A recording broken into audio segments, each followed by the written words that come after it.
लेकिन वहां पर खींचतान ऐसी बीजेपी और समाजवादी पार्टी में कि जैसे सब कुछ दांव पर लगा हुआ है। आज इलेक्शन कमीशन को 7 पुलिसकर्मियों को सस्पेंड करना पड़ा। सोशल मीडिया पर और मीडिया में अखिलेश यादव ने मुहिम छेड़ दी कि हमारे वोटरों को वोट नहीं डालने दिया जा रहा है। पुलिस प्रशासन की तरफ से, बीजेपी की तरफ से पलटवार हुआ कि कोई गड़बड़ी नहीं हो रही, मतदान ठीक चल रहा है, अखिलेश यादव सिर्फ भ्रम फैला रहे हैं, हार दिख रही है इसीलिए बहाने बना रहे हैं। मेरे साथ शीतल सिंह जी आ गए हैं, मेरे साथ और एक लंबा चौड़ा पैनल आज हमारे एग्जिट पोल की इस कवरेज में मेरे साथ न्यूज 24 पर जुड़ेगा। मेरे साथ बीजेपी से प्रदीप भंडारी, कांग्रेस की तरफ से अखिलेश प्रताप सिंह, शिवसेना उद्धव ठाकरे गुट से आनंद दुबे, एनसीपी शरद गुट से क्लाइड क्रास्तो, एनसीपी अजीत गुट से बृजमोहन श्रीवास्तव, शीतल सिंह यहां आई गए हैं, राजकिशोर तिवारी जुड़ेंगे और विनोद शर्मा भी मेरे साथ होंगे, हिंदुस्तान टाइम्स के पॉलिटिकल एडिटर हैं। सभी का स्वागत। फिलहाल मेरे साथ मेरे 2 सहयोगी जुड़ रहे हैं, पवन मिश्रा और मानस श्रीवास्तव, क्योंकि जैसा मैंने पहले कहा महाराष्ट्र और झारखंड में तो वोटिंग चल रही है, वहां ज्यादा बवाल नहीं है, ज्यादा बवाल उत्तर प्रदेश में हो रहा है। पहले पवन आपके पास आ रहा हूं। पवन, क्या वजह है कि यूपी की 9 सीटों पर ज्यादा बवाल हो रहा है? क्या आरोप लगे बताइए जरा पवन, कि इलेक्शन कमीशन को भी कार्रवाई करनी पड़ी? तो बिल्कुल देखा जाए तो सबसे अधिक जो वोटर हैं वो मुस्लिम वोटर जो हैं यहाँ पर हैं। और ककरौली की जो घटना जो हम सुबह से यहाँ पर कवरेज यहाँ पर कर रहे हैं, लगातार लोगों का ये आरोप लगा कि उन्हें वोट करने नहीं दिया जा रहा है। लेकिन जब हम न्यूज़ 24 की टीम वहां पर पहुंचती है तो बिल्कुल सत्य पाया गया कि उन्हें वोटिंग करने से रोका जा रहा था। और जब हम तमाम वोटर को ऐसे 100 से अधिक तादाद वोटरों को होंगे जब हमारे पास पहुंचे, हमने उनको वोटिंग करवाया। उसके बाद कुछ लोग हमारे ऊपर हमला करने की नीयत से आते हैं, जिलाधिकारी से हमारी बात होती है। तो जब न्यूज़ 24 की टीम पहुंची तब तक तो वोट देने दिया गया, लेकिन उसके बाद वोटरों को रोका गया। अब कुछ लोग हैं जो कि वोट दिए हैं, कुछ लोग हैं जो वोट ना दिए हैं, उनसे हम हमारा बात करते हैं। आपने वोट दिया? जी सर, वोट दिया। अच्छा, क्या कारण रहा था? पहले जो आप बता रहे थे कि रोका गया, फिर जब हम आए तो प्रशासन नहीं जाने दे रहा था सर, किसी को प्रशासन नहीं जाने दे रहा किसी को भी। वो पीट रहा है, मना कर रहा है कि वोट नहीं वो जाओ यहाँ से, कोई वोट तुम्हारा वोट डल गया। जी, तो कैसे डल गया? आपने ये पूछा नहीं? नहीं सर, बताने के लिए वो बात ही नहीं करते किसी से कुछ। उनके साथ में लोकल आदमी भी लगे हुए हैं जो वोट नहीं डालने देते, गांव के ही हैं। तो प्रशासन उनका साथ दे रहा है तो क्या करेंगे? वो मारपीट कर रहे हैं, पुलिस भी साथ दे रही है, मारपीट कर रही है। लोग खेत से भाग के अपने पर्ची की बात हुई थी कि 13 तारीख और 20 हाँ, तारीख दोनों डेट जो है एक ही डेट अलग अलग का अलग अलग डेट है। जैसे किसी में 13 तारीख है उसको नहीं मना कर देते, नहीं 13 तारीख की थी पोलिंग, वो खत्म हो गई, 20 की पर्ची लेके आओ। जिसके पास नहीं है वो कहाँ से लेके आएगा? तो पर्ची की बात यहाँ पर हुई थी, माना कि 13 तारीख और 20 तारीख कुछ ऐसे लोग थे जिनके पास पुलिस ने इसको पकड़ा था, लेकिन उनका ये कहना था कि उन्हें इस बात की जानकारी नहीं थी।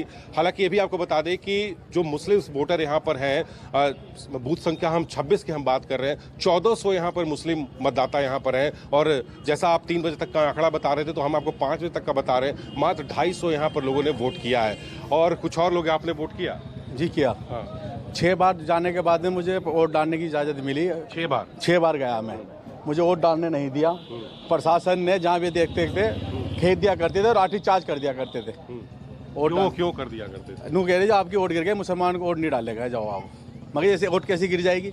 नू अपना ड्राइविंग लाइसेंस दिया, मैंने ड्राइविंग लाइसेंस दिखाया, उसके बाद मैंने पैन कार्ड दिखाया, मैंने सारे डॉक्यूमेंट दिखाए। उसके बाद मैंने पर्ची ली, बोला ये पर्ची 13 तारीख की, अपना वापसी लेके जाओ। तो ये लोग कर रहे थे या कौन ऐसा कर रहा था आपके साथ? नहीं जी, मेरा 3 स्टार अधिकारी थे जो गेट पे खड़े थे। जबकि एक्चुअली में क्या है, पर्ची देखने की इजाज़त जो है ना अधिकारियों की नहीं होती है, पीठासीन अधिकारियों की होती है। वे क्या है, पेड़सर डालने के बाद जिससे यहाँ ये सारा जो क्षेत्र है मुसलमानी क्षेत्र है, और जहाँ मुसलमानी वार्ड है उसमें इन्होंने इतना दबदबा बनाया जिससे मुसलमान वोट न डाल। इसमें मानक आपको एक बात बता दें कि एसएचओ ककरौली, जिनका अहम देखा गया कि दहशत फैलाते हुए वो दिखे, और सर्विस रिवॉल्वर, यहाँ जब पुलिस को सर्विस रिवॉल्वर इसलिए मिलता है कि आम नागरिक की वो सुरक्षा करे, अपराधियों के साथ वो अगर जरूरत पड़े तो मुकाबला करे, लेकिन सर्विस रिवॉल्वर भी कई जगह वो लहराते हुए दिखे थे। और जिनका हम उन महिला महिलाओं से भी हमने बातचीत किया था जिन्हें एसएचओ काकरोली धमका रहे थे। यहाँ तक कि एडिशनल एसएचओ काकरोली ने हमारे साथ ही बदतमीजी किया था। साफ तौर पर कैमरे के सामने कहा था कि हम तो सीधा सीधा लाठी चलाने वाले लोगों में से सीधा हम लाठी चलाएंगे। कुछ और है, आप तो युवा हैं, आपने वोट किया? जी वोट किया सर, बड़ी मुश्किल के बाद वोट डाला है, 4 बार जाने के बाद तब वोट डाल पाए हम लोग। और जो हमारे साथ लेडीज़ वगैरह थी और मेरे पीछे भी लेडीज़ चल रही थी तो उनके साथ बदतमीजी भी की गई। जो भी प्रशासन के जितने भी 3 स्टार थे, दरोगा या सिपाही वगैरह, उन्होंने बड़ी बदतमीजी और बड़ी गंदी गालियाँ दी है बुज़ुर्गों को। और जितना भी हो सकता है प्रशासन ने एक तरफा जो आरएलडी के उम्मीदवार हैं मिथिलेश पाल, उनके लिए काम किया है। यहाँ लोकतंत्र की हत्या की गई है एक तरह से। यहाँ चुनाव नहीं था, ऐसा लग रहा था कि यहाँ चुनाव नहीं हो रहा, यहाँ एक तरफा वोटिंग कराई जा रही है। पहले बूथ कैप्चरिंग होते थे तुम्हारा गांव से बाहर निकलने के बाद, अब बूथ कैप्चरिंग हो रहे हैं डलते वोट न डालने से बूथ कैप्चरिंग हो रहे हैं। क्योंकि इन्हें रोक दो, इंटर कॉलेज से पहले रोका जा रहा है और अंदर नहीं जाने दिया जा रहा है। तो आप देख लो सीधा सीधा इसका फायदा किसे पहुंचेगा।